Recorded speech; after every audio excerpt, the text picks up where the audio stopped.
Hello! Happy Monday. I'm feeling very inspired this week. Last week I read a book, Building Your Second Brain. It was very inspiring. This week is all about implementing systems I learned from that book, trying to make myself a lot more organized, trying to create my second brain, my database to use to make myself a better content creator. On the reading front, I'm reading Malice by John Gwynne. I've been trying to read this book for 2 months. I'm finally going to finish it. A little under 300 pages. It's vanilla, but it's good.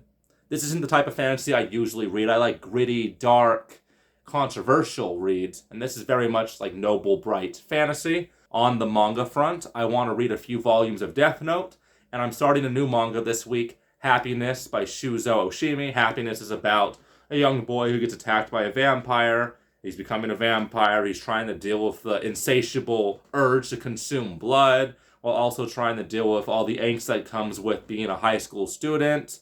There's action, there's gangs, there's a mystery, and because it's anime, there's some weird perversion stuff there. Seems interesting, we'll see how I like it. Because I'm a manga noob, I was unaware of how expensive it was to read manga. So I'm trying out several websites where I could read manga for free. I hear that's all the rage, but I want a website that's not going to give me viruses. I'm not even sure if this website is safe. I'm trying out Manga Fox. If you have any recommendations for websites, leave those in the comments below, please. I don't want to get any viruses, and I want to read quality manga without paying for it. Tuesday. I wasn't originally planning on reading any nonfiction this week, but I picked up The Para Method, I'm not sure how to pronounce it, by Tiago Forte. This is the sequel to Building Your Second Brain. I love the first book, so I thought I should read the second book. It's much shorter. It's basically a breakdown about how to use the para method of note-taking that is very prevalent in Building Your Second Brain. What's the point of reading a book about organizing the information you encounter on the day-to-day if you don't apply it to your life? The important thing about reading nonfiction is that the information is actionable, relevant, and useful. So here is the projects I am working on. Projects is the first letter in the PARA acronym. And just to show you that I'm trying to implement this into my life, here you go. Here's what it looks like. Thursday morning, late last night, I read 3 volumes of Happiness, so I'm now on volume 5. I'm going to finish this manga before tomorrow's done. Finish Malice after that. I'm doing very good at implementing the PARA system from the PARA method. Yeah, and I've done a very good job at keeping up with, getting video clips to add to my library to use for future use in my videos. So very productive. I'm loving Happiness. It is so gritty and creepy and sometimes perverted and sometimes disturbing and sometimes unsettling. But the story is not going in the direction I thought it was going to go. And that's always an exciting thing. It's not your run-of-the-mill vampire story. And I like that. There's some intrigue, there's some mystery, there's some cultish things happening, there's a dark backstory for one of our villains. It's all very compelling. Friday night, I'm feeling pretty good about today. I finished Happiness in the afternoon, and that ending was pretty damn good. It was both sad and tragic, but comforting and hopeful, if that makes sense. A very nuanced ending. A great story about friendship and sacrifice, overcoming one's bestial nature, trauma, great evils. It is a horror manga, lots of shocking images and imagery, and I really like the kind of psychedelic feel that some of the vampires had when they were feeling their bloodlust. It had some very beautiful drawing. Yes, really good. Not a great ending, but a good ending. It's been some time since I finished a book or a manga series, and the ending just wowed me, knocked me off my feet. I think the last time I felt a great feeling of catharsis, that great post-book depression, was when I finished the Wayward Pines trilogy.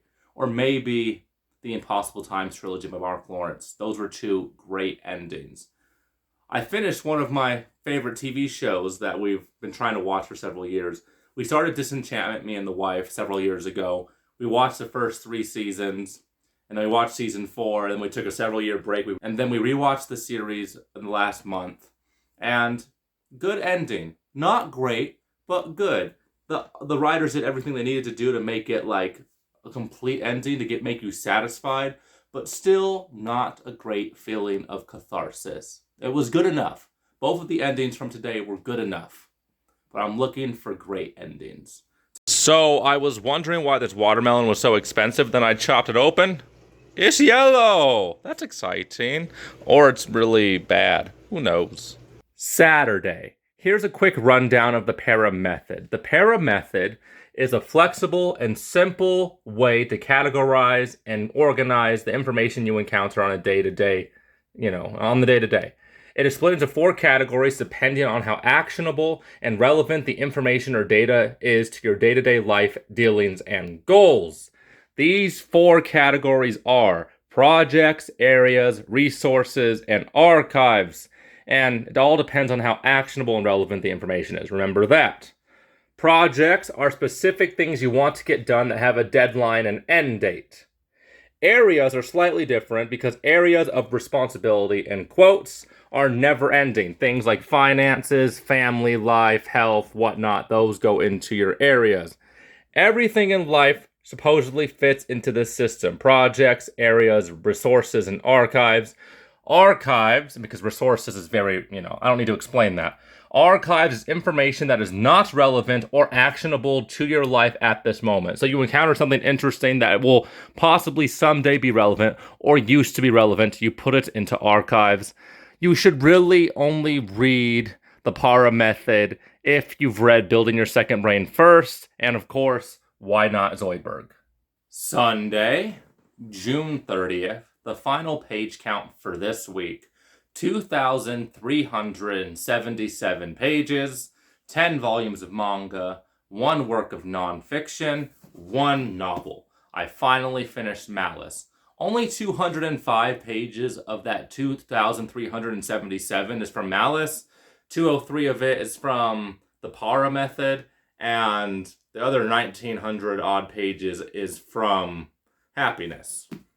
I'm so glad I'm done with Malice.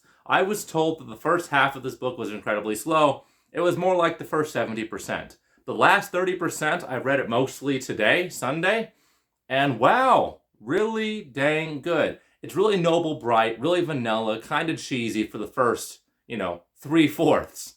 But the last little bit, people die, there is blood, there is gore, there is stakes.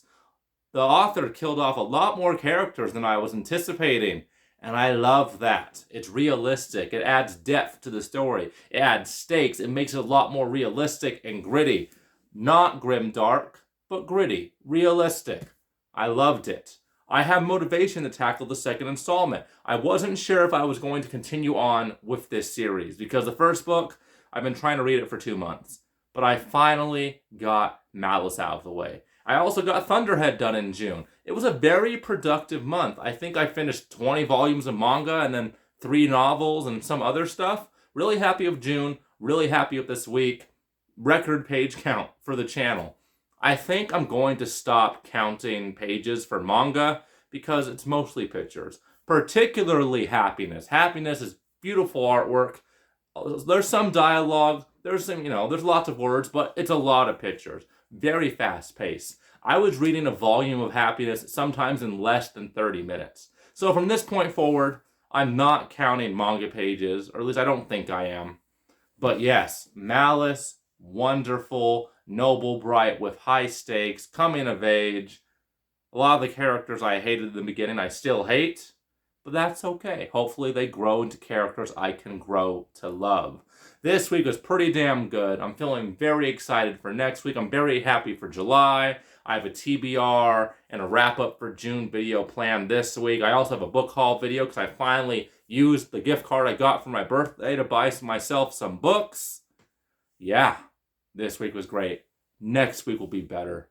I've learned a lot of skills this month. I've read a lot of good nonfiction that gave me motivation and gave me the tools to use for the channel going forward. The first half of the year, pretty good. The second half is going to be astonishing, amazing. I'm so happy about it. Thank you guys for watching, and I'll talk to you guys next time.